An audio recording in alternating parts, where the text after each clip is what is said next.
Welcome back to Advocate with Dr. Rufus Lowe, the place where we speak truth without flinching, shine light where others prefer the dark, and challenge America to be better than its excuses. I'm Dr. Rufus Lowe, and today's episode goes straight to the heart of something I've been studying and watching and calling out for many years. A concept I call shadow tolerance. So let's start by trying to understand what the concept of shadows means. Let me make this plain.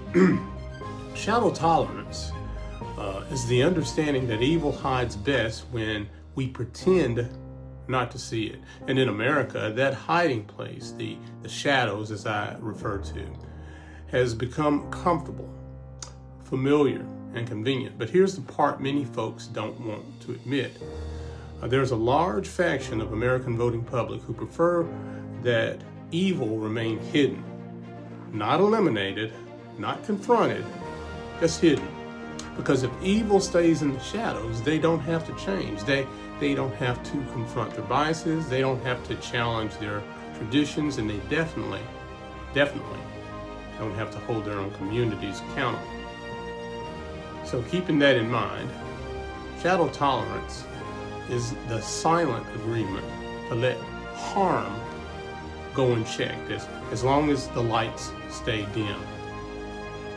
So one of the things I like to ask is, who benefits from darkness? Now, who exactly benefits from these shadows that we talk about? Let's not sugarcoat it. The shadows keep bigots comfortable. They keep racists protected. They keep pedophiles this day and age. They keep pedophiles unexposed.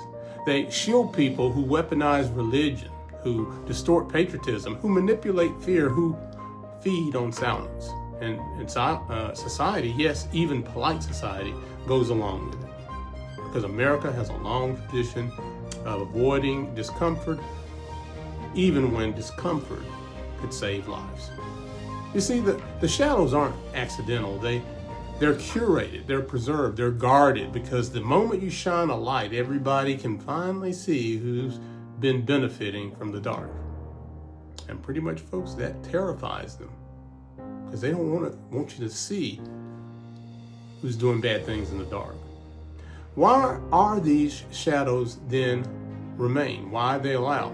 Let's be honest, people. Tolerate the shadows because confronting truth requires courage, and courage historically has never been America's default setting. It's easier for many to pretend that racism isn't as bad as it looks, that hatred isn't as organized as it feels, that predators aren't protected by institutions, and that extremists aren't woven into that power structure.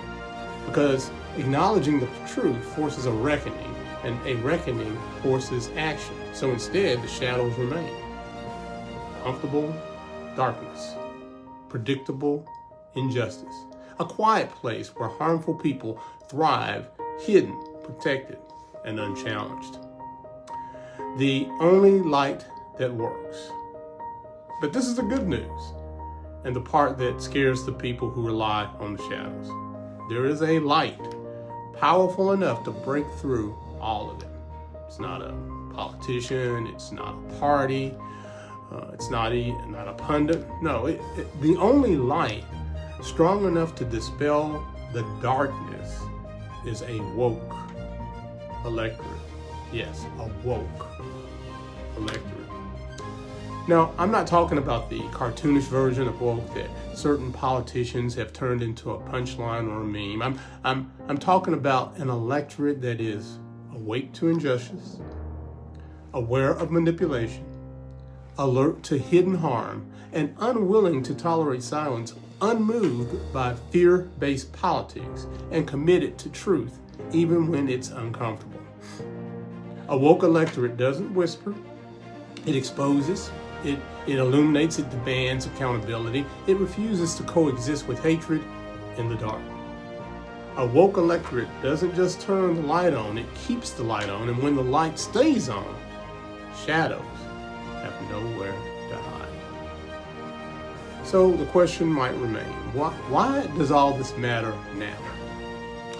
Well, let me tell you, we are living in a time where silence is not neutral. It's participation. Shadow tolerance is dangerous because it only requires one thing from you. Absolutely, categorically nothing. Just stand there. Don't speak, don't vote, don't challenge, don't question. But as long as people remain quiet, the shadows remain full and darkness keeps winning. If America wants to move forward, if we want justice that is real, not just symbolic, if we want to stop protecting the very people who harm our communities, then we must become the kind of electorate the shadows can't survive. So, what does that look like? That should always be the question. So our call to action, my message today, be the light, refuse the shadows, challenge the silence, and never, ever, ever, ever apologize for being woke, because woke simply means awake. Awake to injustice, awake to truth, awake to the games that are being played in the dark. Shadow tolerance stops when we stop tolerating it, and that's the most important thing. This is Advocate with Dr. Rufus Lowe, and I'll see you in the light.